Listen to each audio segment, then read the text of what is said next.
Hello ladies and gentlemen, it's Steven here and welcome back to another Chinese smartphone review, and today we're going to have a look at the Ulefone B Touch 2. Now I know that I'm quite late with this review, but this device is still hot selling, quite expensive with around €200, and yeah, it's not a really bad device, but there are a lot of positive and negative reviews, and today I want to bring you my review, also compare it a little bit to the B Touch 1, and I could now test it for over 2 weeks, different firmwares, and I just want to give you my opinion on this device. If you're interested, you can find a link down below in the description to buy it, and well, I would say let's get directly started and let's have a look at the specs of the B Touch 2 and the B Touch 1. So guys, as you may know, the Ulefone B Touch 2 looks exactly the same like the Ulefone B Touch 1. So what has been improved? Now instead of a 720p HD display, it now features a full HD display. And the colors, they look way better now. The white tones, they are really white and not yellow, and also the viewing angles, they look really better. Now the battery has been improved, or at least they say it has been improved. It should now have a 3050 mAh SONY battery instead of a 2550 mAh battery. Instead of Android 5.0, it now runs Android 5.1. We'll later have a look at that. The camera, it's basically the same sensor, so the IMX214. You cannot record in 4K like on the OnePlus, because the chipset doesn't support it, but instead of a 2.0 aperture, it now shoots with a 1.8 aperture. There are two colors now, white and grey. Actually, the Ulefone B Touch 1, it was only available in white, so there was no other color. They said you could order in black, but I think black never got produced. I don't know, I've never seen a black one. Okay, and the price, it's just a little bit more expensive, so it's probably worth the money to go with the B Touch 2. Okay, then I would say, let's get directly started, and let's open up the box to see what we've got inside. Now guys, there we go, let me quickly show you what you can find inside of the box. And first of all, the Ulefone B Touch 2 box looks completely different than the B Touch 1 box. So the B Touch 2 now comes in a really nice looking thin black box, and the B Touch 1 came in this iPhone lookalike box, which almost caused me some custom problems. But well, basically the accessories you get, they are the same, like you get a free screen protector. One is already on the smartphone, so you get 2 screen protectors. And I would suggest, if you really buy the phone, buy some extra screen protectors. They are really cheap, like 50 cents, and you save that on the shipping. Okay, then let's have a look here at this quick starter guide. Ulefone, different languages, but just a couple of pages in each language. Kinda useless, so probably nobody is reading that at all. Then here we have a micro USB cable to charge the smartphone or to connect it to the computer to transfer data. Here's a headset, and it's basically the same headset you get with the Ulefone B Touch 1. You see no in-ears, so just a normal headset with microphone, 3.5mm jack. And the quality of it, it's kinda low quality, so plastic headset. I mean, you can do calls, it's working, but the sound quality is really not the best. So I would suggest Ulefone, just save the $5 and just make the phone cheaper.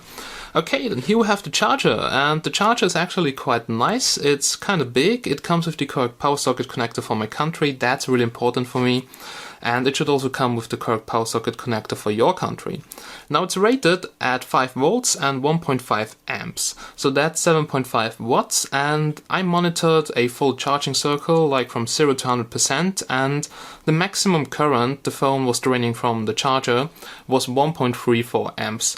So well, that was pretty good, pretty close to the specs, and it got a little bit warm, a little bit more than hand warm, but the charger is really okay.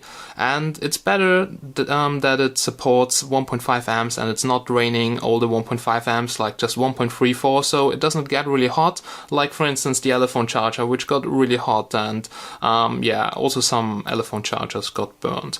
But this charger here is really massive and looks like pretty good quality. Okay, then I would say let's have a look at the smartphone. First of all, let's have a look at the display, because this is actually the major improvement. Now guess what is the Ulefone B Touch 2 and which one is the Ulefone B Touch 1? Yes, exactly. On the right side we have the B Touch 1, and on the left side we have the B Touch 2. What you can see at the first look is that the color of the display looks really different. So the colors on the B Touch 2, I think they look more colder, and on the B Touch 1 it sometimes looks a little bit yellow. So the white tones, it depends from where you look at the display. Sometimes it looks a bit yellow, sometimes it looks a bit whiter. It really depends. So I like the display of the B Touch 2 actually more than the display of the B Touch 1, and it also looks a little bit sharper. The font size, the DPI, it's basically the same, but yeah, just the font here, like the clock, it looks way sharper because it's in full HD display. But full HD display also means higher battery consumption. Okay, then let's have a look at the home button and everything. Except of the display, it's hard to notice a difference between both devices, but there is another difference. Now the front-facing camera looks actually the same, so I think it's the same module, but the LED flash, it's way stronger on the B Touch 2. That's just something I've noticed. And also if you have a look at the B Touch 1, then here you can see barely the LED, and here you can really see the LED, so it's right behind the lens. Looks really big, and I have to say the LED flash, the front LED flash of the B Touch 2 is way stronger than the LED flash on my B Touch 1. So it seems that they have also improved that a little bit. Now here in the middle you can see we have the speaker, so kind of small but looks pretty good, and also the quality when I do calls is really okay. Then now let's go down. Now here's the bottom of the front side where we have the fingerprint scanner and the capacitive touch buttons. And I've changed the wallpaper here on the Ulefone B Touch 1, so we have here in white wallpaper. And now you can see that black bar here at the bottom and the black frame which goes around the phone.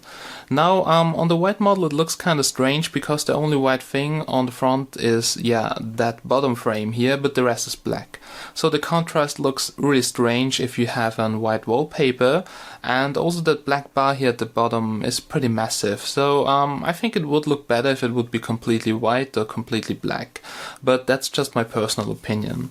Now here at the bottom we have the fingerprint scanner, so it's in the home button, and it's the same on both devices, so it has not been improved I think, and works the same, but you have to watch out that your finger's not sweaty or dirty, and it helps to register 2 or 3 fingerprints of the same finger. This really helps a lot. Okay guys, that's basically it. So here we have capacitive touch buttons like the back button, the menu button, and then hardware home button which you can also press, which includes the fingerprint scanner. You don't have to swipe over it, just put your finger on it, just like Touch ID on the iPhone. Then also the back side is exactly the same. So we have here the LED flash. It looks like a dual LED flash, but it's a single one, but it's kind of strong. And here we have the rear camera. It shoots now with a 1.8 aperture on the B Touch 2, and the picture quality looks almost the same. And yeah, the back cover here in white, and we have here that black ring around the camera. I mean, it looks kind of strange. I really prefer the grey version, which you can also get, but only on the B Touch 2. So on the B Touch 1 they said they will produce it, but somehow it's always out of stock. Now what many people like about the B Touch series is that those devices look like an iPhone and they are very slim. So just check this out. Now you can find the exact dimensions down below in the description, and the phone feels really very slim. Metal frame as you can see, and here we have the speaker. Now the speaker holes just like in the iPhone design, here at the bottom microphone, and well, the speaker quality is not the best, but the phone itself, it's very thin, and for that it's actually kinda okay. The buttons are aligned on the left side of the frame. They are also made out of metal and they are pretty tight. So they're not sliding around, they are not wobbly, and in my opinion, the buttons on the B Touch 2 and on the B Touch 1, they feel pretty good to press. At the top of the phone we have the 3.5mm headphone jack. As you can see, it goes a little bit into the back cover, because well, the phone is very thin. And also here we have the micro USB port at the top. It's upside down, so sometimes I plug it in the wrong direction, but you really get used to that. Another nice thing about the B Touch is that you can remove the back cover, remove the battery, insert the micro SD card, so the phone looks a little bit like an iPhone ripoff, but it comes with a lot of things you cannot do with an iPhone. Okay, now the back cover comes off easily, you can just pull it off with your finger, but it fits pretty tight, so that's also a good thing because it seals the internals from dust. Now well, the battery is right over here, but before we check it out, let's have a quick look here at the internals. So here the sticker with the IMEI numbers because it's a dual SIM phone. Then here we have one antenna, we have here the speaker at the bottom, 3D sound speaker, kind of small, quality could be better, but well, the phone is also very thin. Then here in one corner we have another antenna, here's another antenna. Then here we have a micro SIM card slot. I'm currently using my nano SIM card with an adapter. Then here's a big SIM card slot, TF card slot for SD cards to extend your internal memory. And I will later put in my 64GB SD card so that you can see that it is working. Okay, well, the battery has been improved, at least they say that. And I have here the Ulefone B-Touch 2 battery, and it says here 3050 milliamp hours. Now here's the B-Touch 1 battery, and you see the size, it's actually, yeah, exactly the same. So maybe there's just a small difference, but it's almost unnoticeable. So I would say it's the same size. Okay, then let's have a look at the weight. I will now put the 3050 milliamp hours battery on the scale. Let's see what we get. And okay, I have to turn it on. Just give me a second. And I have to say, I did a quick charging test just to get an idea what the capacity could be, and it showed me 2800, so from 0 to 100. But well, you know, the phone shows 0 at a voltage of, I don't know, where it has a low capacity, and reaches 100 when it reaches the rated voltage. But that's not too accurate, so the capacity could be true. What I have to do next is a discharge test. So I will charge it to 100% and then just discharge it. But I don't really think that the capacity is really so much because also of the weight. But Ulefone did release a charging test with a battery tester, whatever, and there's a video from efox-shop, so I will link you that also, and also the discussion thread on China devices. But now let's go. Here comes the first battery. It's the B-Touch 2 battery, and it weighs 48.6 grams, as you can see here. Okay, sorry, I moved the scale, not good, but it's 48.6 grams. And here now comes the Ulefone B-Touch 1 battery, and it weighs 47.7. So the difference is 1 gram. And that's not 550 milliamp hours, but well, maybe it's also kind of different from the inside. I did remove the sticker, but on the battery there was no label. It's not just like on the Yumi Hammer. Now, I don't really think that the capacity is really 3050, but well, the battery lifetime is also not that good, so many people are complaining about it, but I would say, yeah, just get your own opinion on that. And now let's continue, let's jump into Android and let's talk about the battery lifetime when we see the battery stats. And there we go, guys, we're now here in Android 5.1 on the Ulefone B-Touch 2.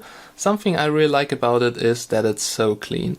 AOSP basic launcher, it's really smooth and snappy, as you can see, and if you go here to the menu and you've got it straight out of the box, there's only one page of apps pre-installed, no bloatware, no spyware, just the only thing which is from Ulefone is that Ulefone app and the Facebook link here.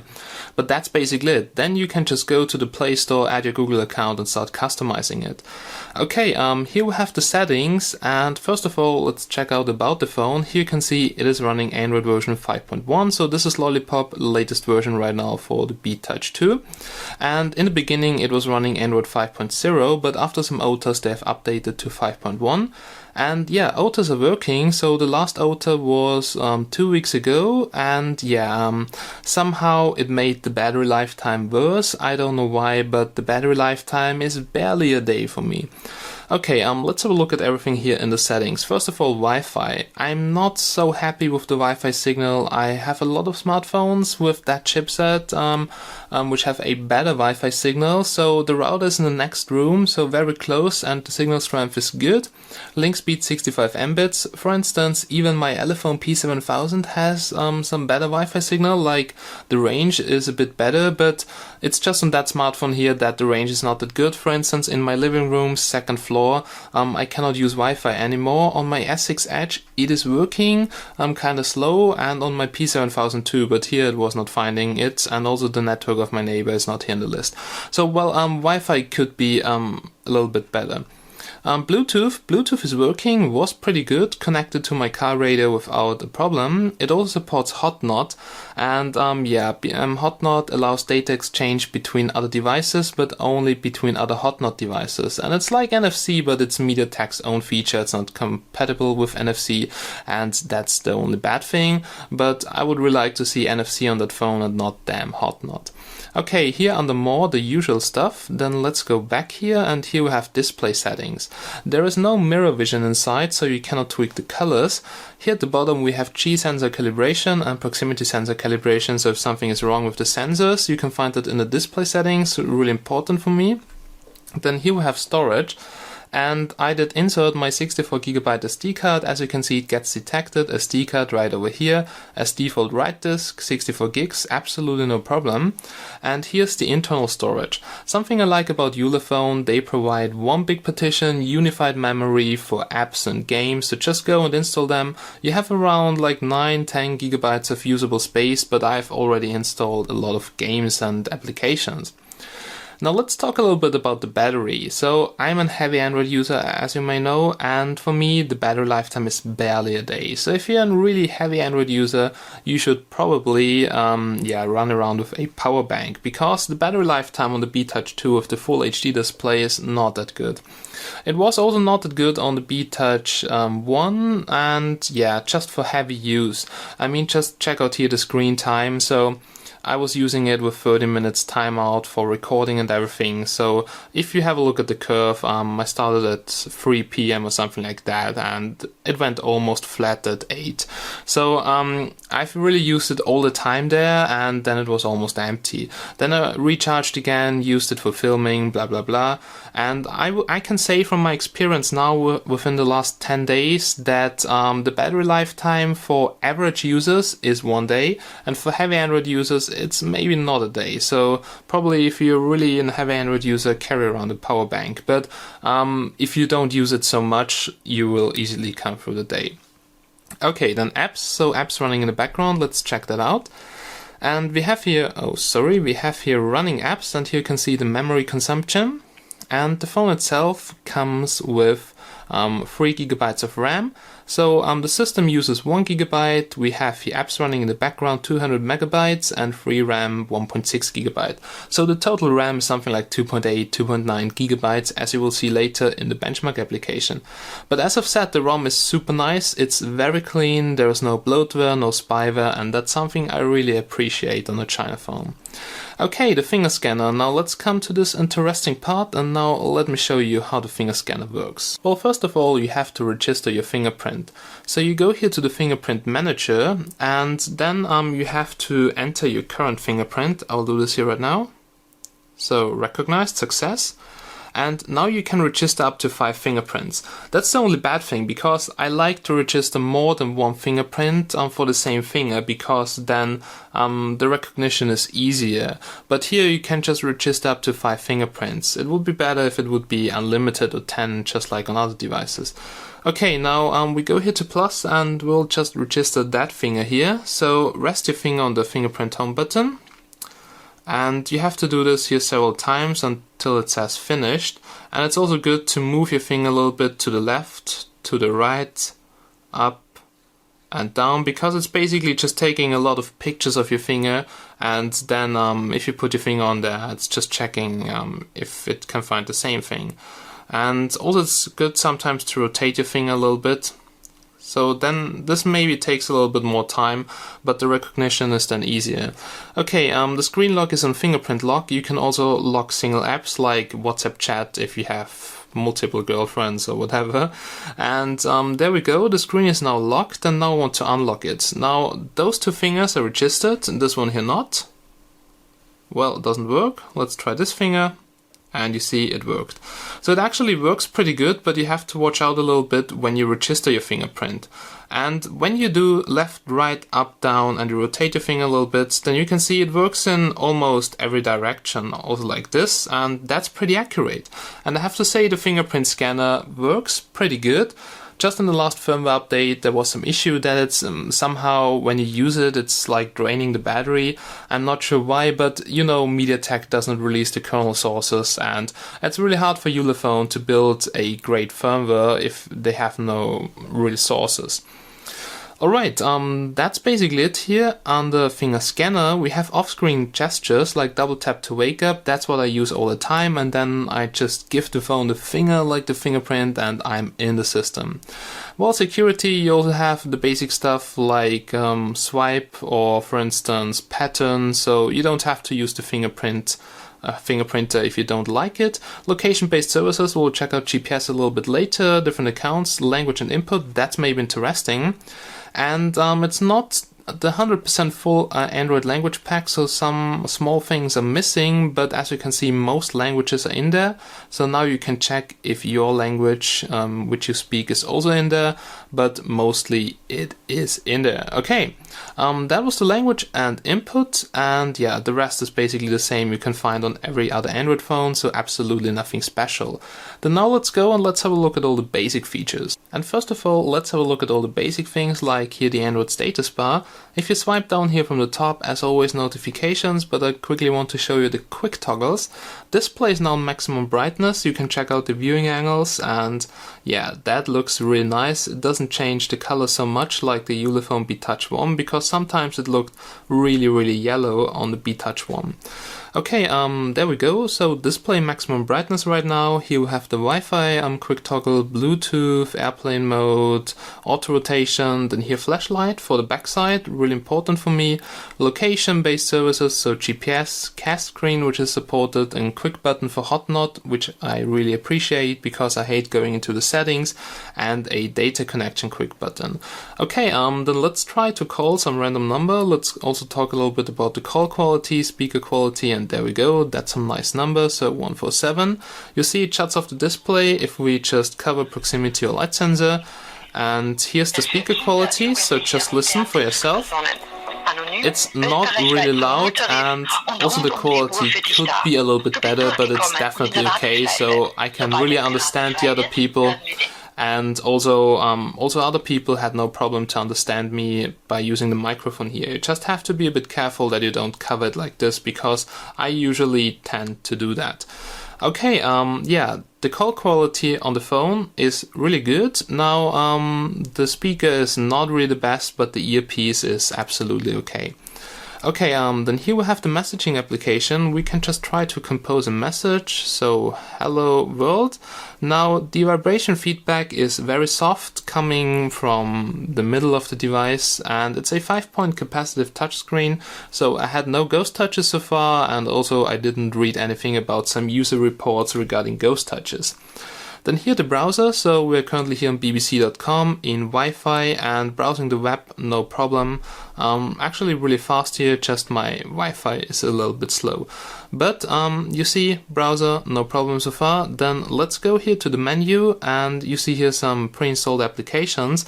But let's get directly started with the most important one, which is the camera application. So I would say let's go quickly outside and let's do a camera test. Oh yeah, so we're now here outside in my garden, and here's a quick camera test with the basic camera application. We all know that here on the left side we have different modes and effects. Then here at the top we can switch to the front-facing camera, which we'll do a bit later. First of all, the camera feels pretty good. It's not shaky, it's not laggy, pretty nice. Then here we have the shutter. So here you can see the shutter delay. We have very good lighting, so maybe the shutter is a bit slow, but it's okay. Well, you see the focus is working. We have in tap autofocus. If we focus here in the dark area, it gets bright. Here in the bright area, it gets dark. So everything works as it should. Then also here in preview, it looks kind of sharp on the outer borders. That's pretty good. I will just capture here some pictures, also upload them to China Devices. So you will find all the pictures today on chinadevices.com. Make sure you check them out. Well, we have video mode, it's working, maximum recording dimensions, full HD, 4K not supported by the chipset. Here we have settings, so the usual stuff, and let's have a look here at the camera settings. The picture size, it's 13 megapixels, also in full screen, that's pretty good. If we switch here to 4:3, then we get also the maximum, which is 13 megapixels, and you also have that in full screen. Here the video settings currently set to fine, and we are not using electronic image stabilization for the video test. Oh yeah, let's quickly switch to the front-facing camera so you can see it. It's currently in 4:3 mode, but looks pretty good in preview. Hello guys, it's me, so this is really working, and we can switch here to the settings, so there we go, and we can switch here to full screen. Now what you can see is that you have the 8 megapixels picture size in full screen and in 4:3 mode, so that's pretty good. And yeah, video settings also set here to high, which is probably 720p, and you will see the sample video just in a second. Okay guys, so that's basically everything you can see here in the camera application. I will now just capture some samples, upload them to China devices, and now just enjoy the sample videos from the B-Touch 2. So ladies and gentlemen, there we go. Here's a quick back camera video test of the Ulefone B-Touch 2, and so far this looks really good. Have a look at my skin. So the skin tone really nice, the green tones here. Now the colors, they look very natural, and that's pretty good. Lighting adjustment works. Let's also have a look at some things here in the background. So not only things which are close look good, also here the houses in the background, as you can see the focus works pretty good, and also the lighting adjustment, white balance, all the settings are basically on auto. Okay, then let's move a little bit around so you can check out the camera quality, also listen to the microphone quality, if it's good enough or not. Now I'm currently around 40 centimeters away from the smartphone, so just listen for yourself if it's good or not.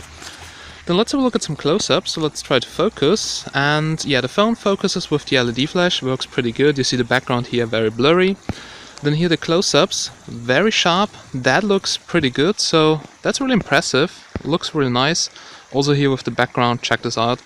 Really good. Also the colors, so that's some nice yellow. Also here on the display, it looks really natural. And well, that's the video quality of the Ulefone B-Touch 2. Just decide for yourself if it's enough for you or not. And the video quality is set to fine, so highest settings. And now we're going to switch to the front-facing camera to check this out. Guys, there we go. Here's a quick front-facing camera test on the Ulefone B-Touch 2. So far, this looks pretty good. Now, it's wide angle because I just hold it 50 centimeters away from my body. I can get myself easily on the picture. Then just check out here the background. So this looks also quite nice here on the front-facing camera of the Ulefone B-Touch 2. The LED flash here at the top, it's currently on. We can quickly go here into the cellar so I can show you the difference between the LED flash and without the LED flash. So there we go. So we're now here inside, and well, as you can see, my face is still pretty bright even though it's dark here, but now I will just cover the LED flash. And you notice the difference. For close-ups it's even better. And yeah, the front-facing camera LED flash is pretty nice. It may look a bit stronger than the LED flash of the Ulefone B-Touch 1, but maybe that's just because I had some early version of it. But so far I have to say, it can be quite useful, and a lot of other phones also come now with a front-facing camera LED flash, so really not too bad. Alright guys, so that's the camera of the Ulefone B-Touch 2, the front-facing camera, and well, now you will see some sample pictures. So well, that was the camera test. As always, sample pictures on ChinaDevices.com. It now really shoots with a 1.8 aperture, and yeah, the focus is pretty good in the middle, but the outer borders, they are not so good, so just check it out on ChinaDevices.com and decide for yourself if the picture quality is enough for you or not. Now well, the phone also comes with a compass pre-installed, or here this application, and the magnetic sensor is working pretty good. So north is here in this direction, and you see it shows north in this direction. Now if we rotate the device, it goes back here to north. So not exactly, but it's quite okay, accurate enough I would say. And yeah, magnetic sensor is working. We'll later also have a look at sensor box. Then what is also interesting here, well, file manager, it comes with FM radio, but you need to have a headset as antenna, and the headset included sounds kind of bad. It comes with all the Google apps pre-installed, it comes here with the Play Store as you can see, and well, the rest are actually apps which I have installed. Here's some Ulefone application, and this is actually just a shortcut to the browser which opens up ulefone.com, and the same for the Facebook page, so kinda useless as system apps. But well, that's basically everything here in the menu, and now I would say let's do a quick movie test, LED flash test, speaker test, GPS test, and after all this you will hear my final conclusion about the B-Touch 2. Oh yeah, so here comes a quick speaker/movie test here in the YouTube application, no copyright sound. Well, movie playback absolutely no problem on the B-Touch 2, no stuttering, same goes here for the audio. So just listen now to the speaker, and usually the speaker on such thin devices is crappy, and here I would say it's okay, but it's still not really loud, it's still not really clear, so just listen for yourself.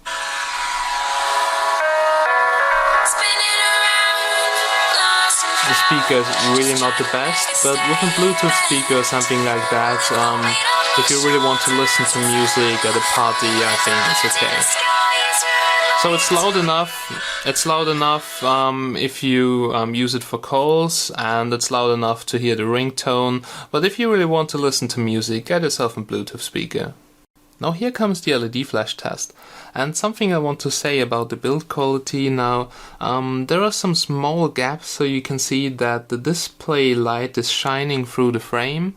I mean, it's okay. On the B-Touch 1 I don't have that gap here, so it really depends on how good your phone is assembled. Okay, then let's start the LED flash, so there we go, and here you can see it, and holy crap, this is really bright, and wow, just check this out, I can light up here the whole table. So the LED flash is really good. And also the front LED flash, it's really bright. So we can quickly go to the camera application and I can show you that, and also the shutter delay in complete darkness with the LED flash. So there we go, let's try it. And here's one picture, will be uploaded to China devices. Now let's switch here to the front facing camera. Oh, I can see nothing, but let's try to capture a picture. Oh well, if it's completely dark, then the LED flash is a little bit too weak, so just really for close-ups or in not so dark areas. But let's try it. Oh yeah, I can barely see myself. But it's nice to have feature, and also some other people have used some application to turn the front LED flash into notification LED or notification flash. So that's a really cool thing. And yeah, that's the LED flash. So far, so good, and I would say thumbs up.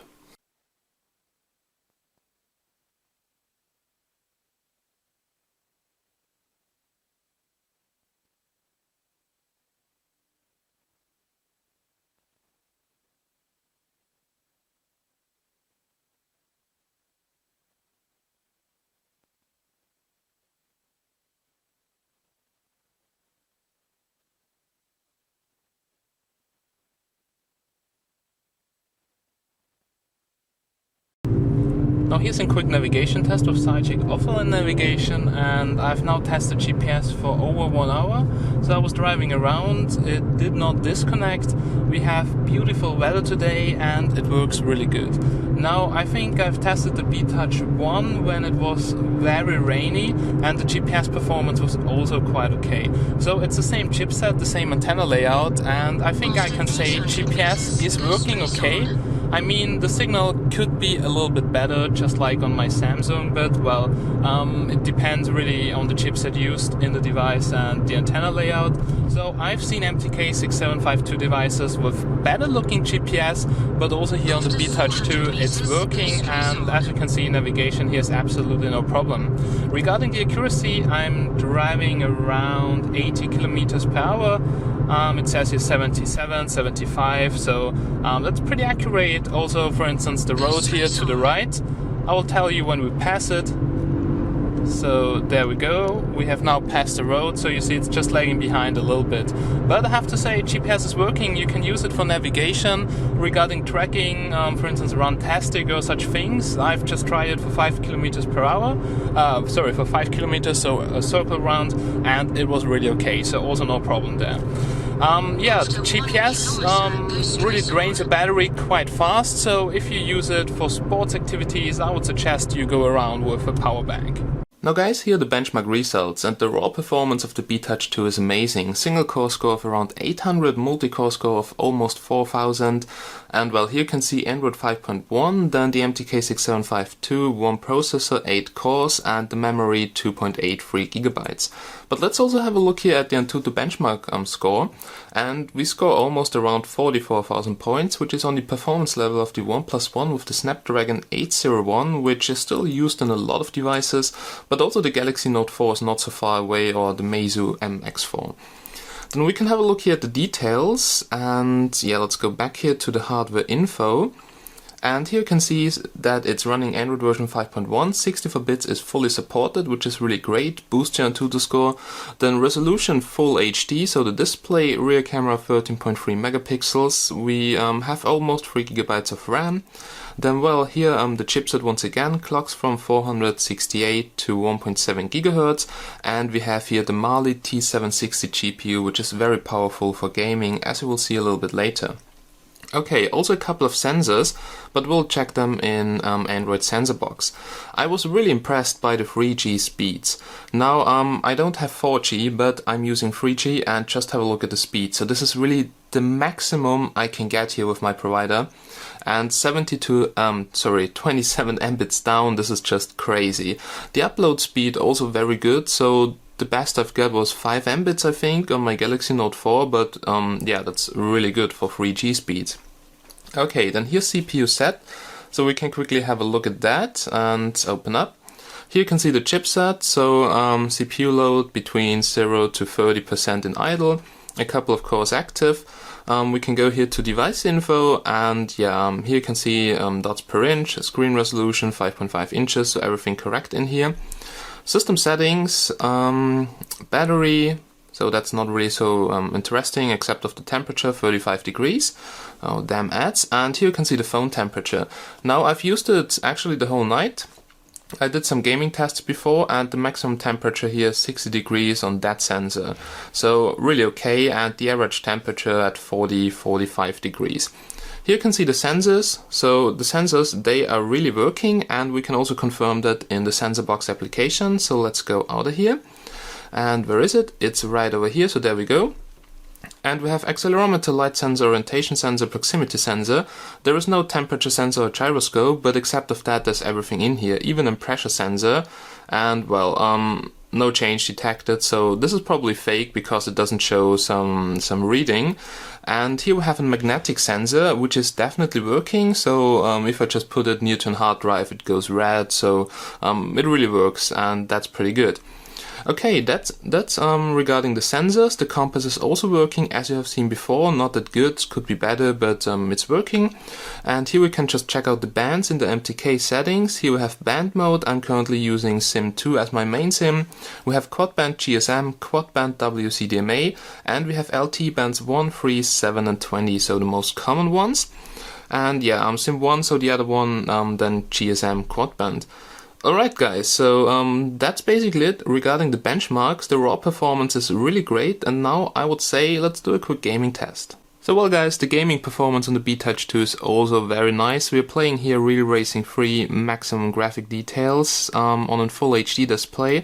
We can switch here the camera and okay, resume, sorry, and it feels a little bit laggy right now, but that game really needs a lot of performance, and it does not play fluently on the most devices I know with a full HD display. But it's definitely playable here with maximum details. Just check out the reflections here. Also Modern Combat 5 runs really good. Then GTA runs also at maximum. So for gaming, the MTK 6752 is definitely great. The MTK 6753, yeah, it's lower clock. The GPU is not that powerful. So for gaming, I would definitely recommend the 6752. Then the device itself, it gets a little bit warm, I wouldn't say hot, near the camera, and well, that's because there are all the chips of the chipset, and for sure every phone gets a little bit warm while gaming. It does not get hot that I can't touch it anymore, just like my P7000, but yeah, it's quite warm here. Now the gaming performance, as you can see, is really good, so thumbs up for that, but the phone itself, it doesn't come with a gyroscope, so if you like to play games like with Google Cardboard or some other VR goggles, then it won't be possible with the Ulefone B Touch 2. We're now here at the end of this review, and here comes my final conclusion about the Ulefone B Touch 2. Now the design is really nice, so it looks a little bit like an iPhone. Now it's very thin, but I just don't like the white version because the contrast between black and white, also here at the front, looks kinda strange. Also with that massive black bar at the bottom. Yeah, but if you love the design, then why not? The screen is now really good on the B Touch 2. It looks way better than on the B Touch 1 because not only the sharpness, I wouldn't say the sharpness is not so much an improvement, but the colors and viewing angles. Now on the B Touch 1 it really changed the color. It sometimes looks very yellow, and that's something I do not like. So the B Touch 2 screen looks great, and you can play YouTube in full HD. Android 5.1 AOSP 64-bit, so really clean, no bloatware, no spyware, but it's still not perfect. MediaTek doesn't release the sources. Ulefone has really a hard time to produce some nice ROM, which is really good optimized, so without community support it's really hard. Now, front Touch ID scanner, good thing, but you have to register your finger at least twice, that it works really good. And yeah, in the default application it says add up to 5 fingerprints, so maybe they could just increase that, it would be really nice. Then you can charge it pretty fast with quick charging. As I said, maximum current I was able to monitor was 1.34 amps in the specification of the charger. The camera is good, 1.8 aperture, but a bit weak at night. If you check out the samples, they are very noisy, so high ISO. Then the front LED flash is nice now, it's a bit stronger than on the B-Touch 1, and also the rear LED flash is super nice. Now regarding the cons, the battery, well, the battery drains for me faster than on the B-Touch 1 because full HD display, and I don't think that the battery capacity has really 3050, but please don't count me on that. Ulefone provided a test and I will just say it's okay. Yeah, the ROM could be more optimized, as I've said before, because the battery is draining quite fast. Also in idle, it's draining a little bit too fast for me. No notification LED, but you could use the front LED flash as notification LED with some special applications. Then the sound speaker, so the main speaker is kind of crappy, it's not really loud also, and this could be better, but I know the phone is very thin, so designing a good speaker is a little bit hard to do. Wi-Fi is really not the best, so sometimes I have some Wi-Fi problems and the range is not so good.